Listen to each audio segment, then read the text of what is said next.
State and local officials from both parties, poll workers, and election staff were and still find ourselves under attack. This is Janice Winfrey, the city clerk of Detroit, Michigan, who was among a handful of civil servants who testified to congressional lawmakers following the 2020 election. Many election officials, including Janice, experienced harassment just for doing their jobs. Threats were made against me, my staff, and Detroit poll workers by phone, email, and in person, such as when they counted the absentee ballots on Election Day. Armed protesters gathered outside of the Maricopa County Election Center, demanding that we count all of the ballots. Ironically, that's exactly what we were doing. And this is Adrian Fontes, currently Arizona's Secretary of State. In 2020, he held the office of recorder in Maricopa County, the biggest single battleground voting jurisdiction in America. The misinformation and disinformation that had built to fever pitch motivated some of these people to corner one of my staff members outside the door, forcing what was effectively a rescue by law enforcement officers and other staff members. Like Janice, he also testified about threats he and his staff witnessed after partisan politicians made false claims about who won the presidential election.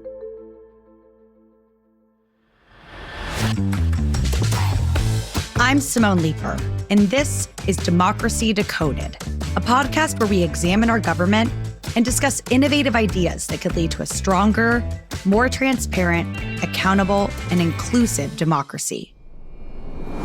I work for a nonpartisan organization called Campaign Legal Center. CLC advocates for every eligible voter in America to be able to meaningfully participate in the democratic process. I'm an attorney on CLC's redistricting team, representing voters in court across the country who want our democracy to be better and more representative. Today, I'd like to officially welcome you to Season 4 of the podcast, and it's a special one. The first season we've produced during a presidential election. So this time, we're looking squarely at elections. We're taking a deep dive into the tried and tested systems and some of the newly updated laws that ensure our elections are safe, secure, and accurate, no matter what challenges they face. In this episode, we're exploring the role of election workers. We'll learn what those workers mean to the communities where they work, and we'll look at how election workers have faced intimidation and harassment simply for doing their jobs. The majority of election workers are ready to take on the typical challenges they might face on Election Day. They plan and prepare for this moment, after all. And the processes they help carry out have been practiced and refined across thousands of elections over decades and decades.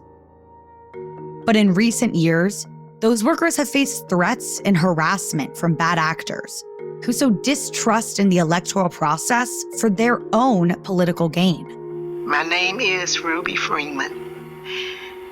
I could have never imagined the events that followed the presidential election 2020. Ruby was a temporary election worker in Fulton County, Georgia, who was harassed when that state came down to the wire, with a deciding margin of fewer than 12,000 votes out of 5 million cast. Partisan politicians, including then-President Donald Trump and his lawyer, Rudy Giuliani, promoted false claims about the way Ruby carried out the vote count. In a deposition played during a House committee hearing, Ruby testified that the experience scarred her. I won't even introduce myself by my name anymore. I get nervous when I bump into someone I know in the grocery store who says my name. I'm worried about who's listening. They have had video panel trucks with videos of me proclaiming me to be a corrupt politician and blaring loudspeakers in my neighborhood. Rusty Bowers, a Republican lawmaker who was then the Speaker of the Arizona House, testified to the harassment he and his family endured after the 2020 election. Republicans like Rusty faced pressure to ensure that Arizona cast its electoral votes for Trump, despite Biden's clear win. Rusty refused to put his thumb on the scale and paid a price. Rusty ultimately lost his race in the 2022 legislative primary, which many attributed to his resistance to overturning the election. We just want to uphold democracy. Janice Winfrey again. We just want to ensure that everyone votes. And it's unfair. It's unfair that we're attacked for doing our job. I feel afraid. Listening to these accounts, I'm struck by how badly the situation deteriorated in 2020. The United States is the oldest continuously functioning democracy on Earth. We're resilient. And it's clear the source of that resilience is the frontline workers who make our elections run, despite the hardships. Administering elections has never been a particularly high-profile job. It certainly isn't glamorous. But until 2020, it was rarely dangerous. Since then, people who administer elections have been retiring or quitting at the highest rate in decades. In many locations, though, the job itself hasn't fundamentally changed. I wanted to know more about what attracts people to become poll workers despite the stormy political climate.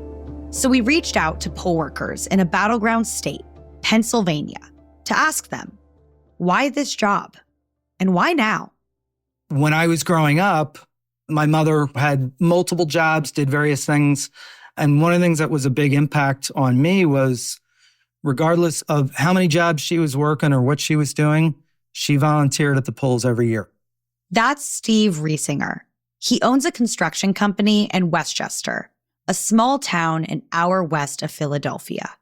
He's also a poll worker, one of the people who helps the voters of Chester County cast their ballots. That was something that I thought was very admirable, and realized the importance of volunteerism, the importance of civic duty, having served in the Marine Corps and recognizing that definitely it's a place of service. That is, I think, one of my love languages in general. I like doing things for people. It's fun. It brings joy. I am an educator, so I've been at my school this is technically my 30th summer at this school.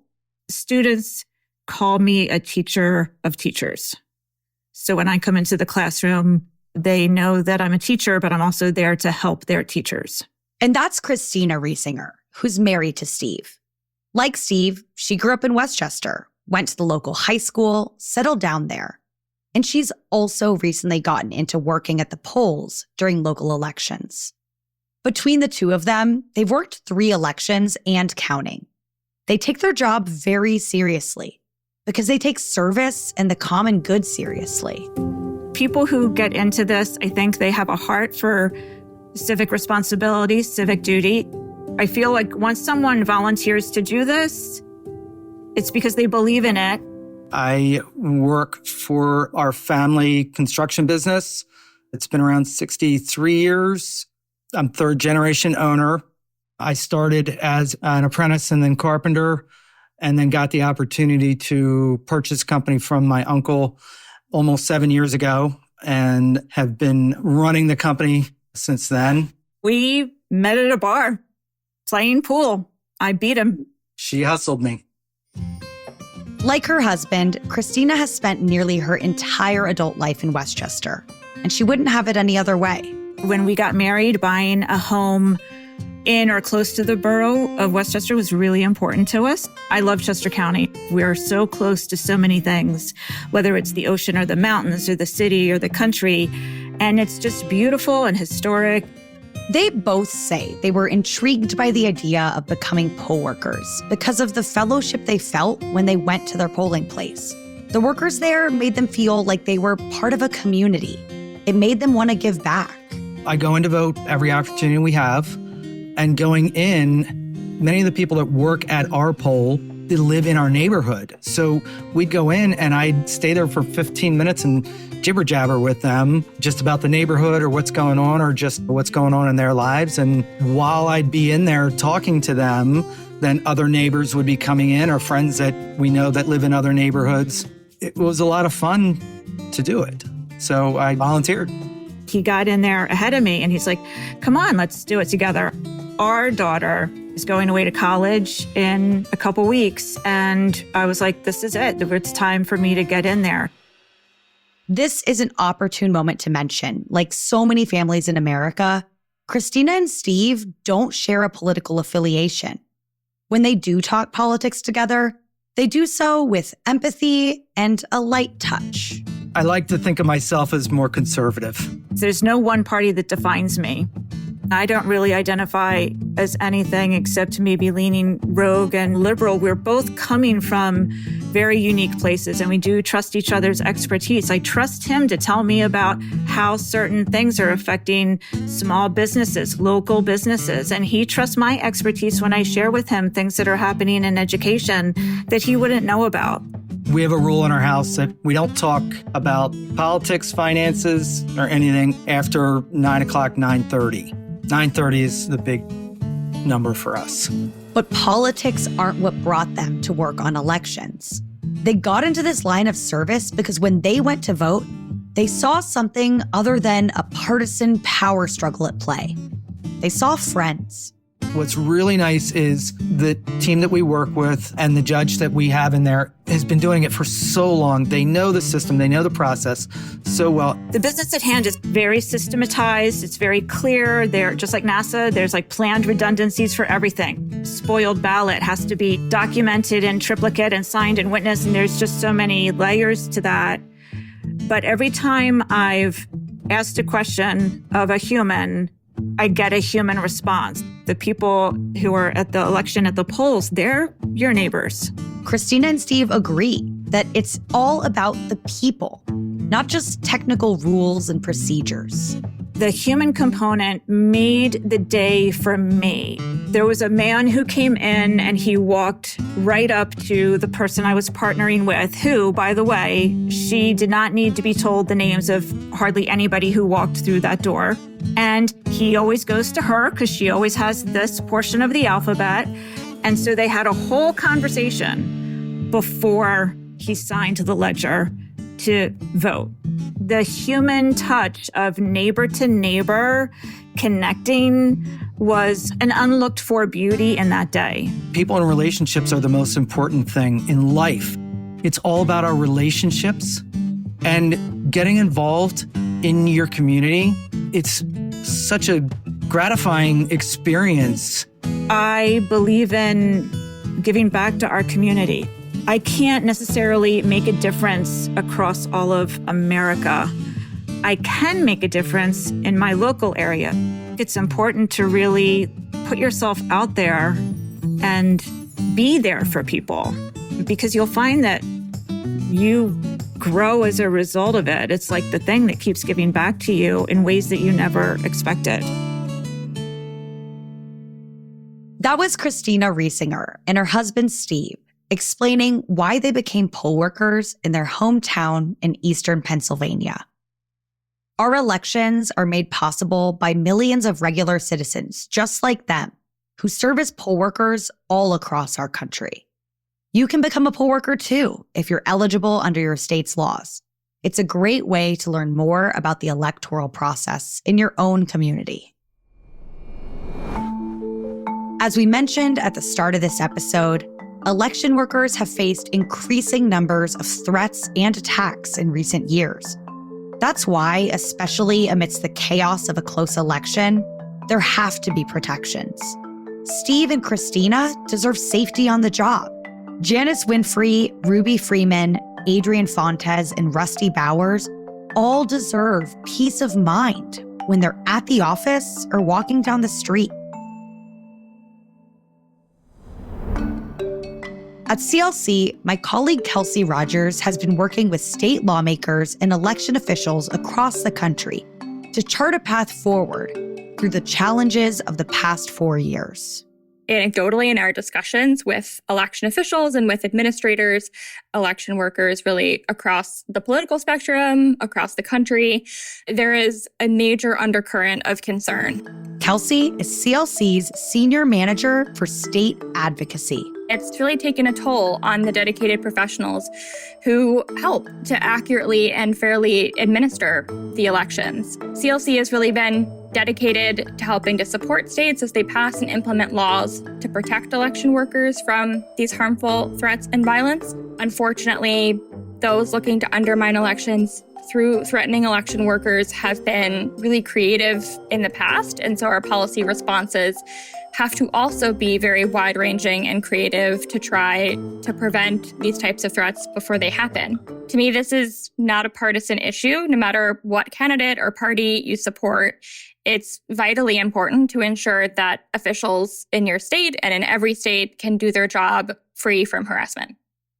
As with so many issues that touch on so many localities, state lawmakers have led the way to protect election workers. For many states, this is new territory. But the stories from election workers have made clear that we can no longer take worker safety for granted. It has been really heartening to see so many states take up this issue.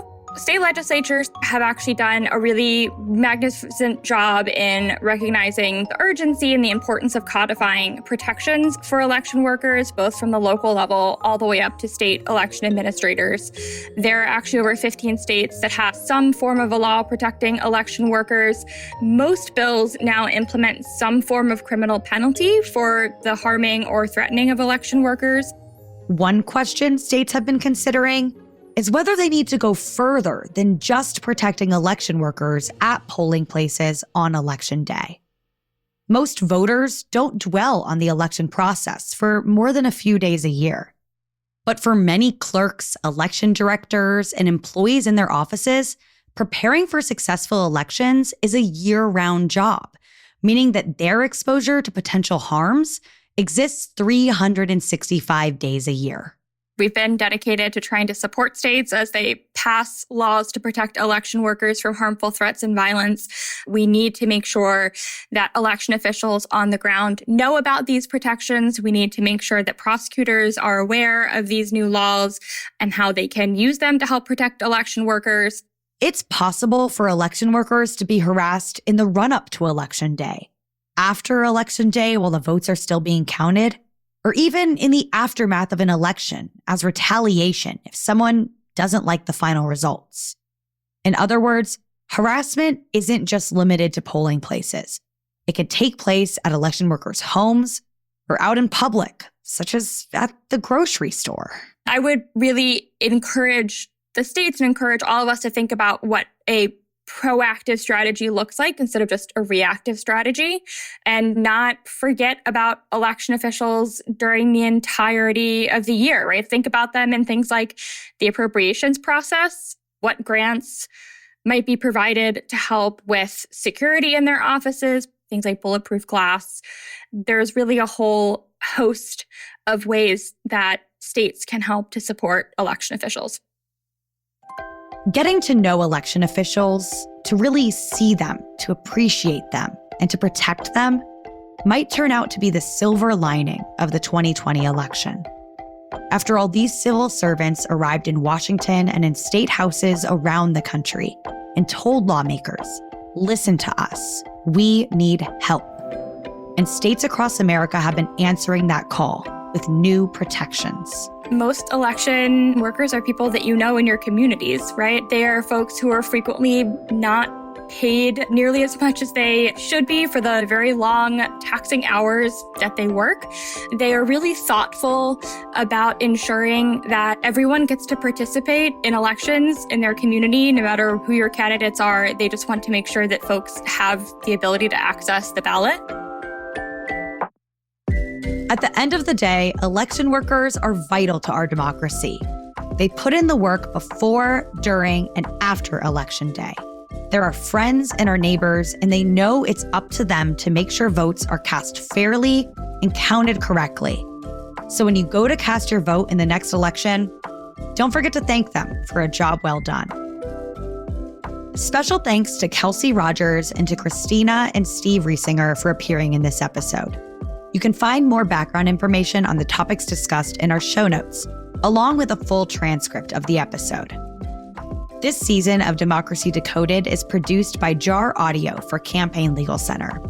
CLC is a nonpartisan, nonprofit organization that advances democracy through law, at the federal, state, and local levels, fighting for every American's right to responsive government and a fair opportunity to participate in and affect the democratic process.